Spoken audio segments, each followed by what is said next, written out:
ஒரு நாள் ஒரு விவசாயி தன் கையில் கட்டியிருந்த கைக்கடிகாரத்தை மோட்டார் கொட்டையில் தொலைத்து விட்டார்.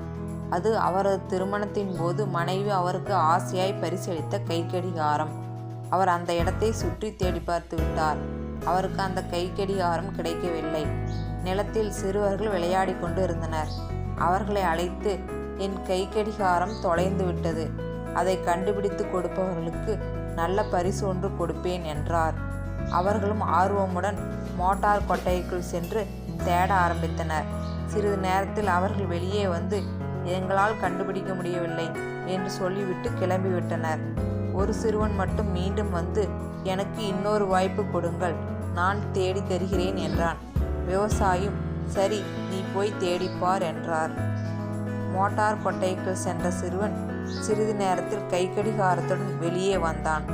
அதை பார்த்த விவசாயி ஆச்சரியத்துடன், எப்படி உன்னால் மட்டும் கண்டுபிடிக்க முடிந்தது என்று கேட்டார். அதற்கு அவன், நான் உள்ளே சென்று தரையில் அமைதியாக உட்கார்ந்து காதுகளை கூர்மையாக்கி கேட்டேன், எந்த திசையில் டிக் டிக் சத்தம் வருகிறது என்று. பிறகு சுலபமாக கண்டுபிடித்து எடுத்து வந்தேன் என்றான். அமைதியான மனநிலை எந்த ஒரு காரியத்தை செய்தாலும் அது வெற்றிகரமாக முடியும். இந்த ஸ்டோரி பிடிச்சிருந்தா லைக் பண்ணுங்கள், சப்ஸ்கிரைப் பண்ணுங்கள். தேங்க்யூ.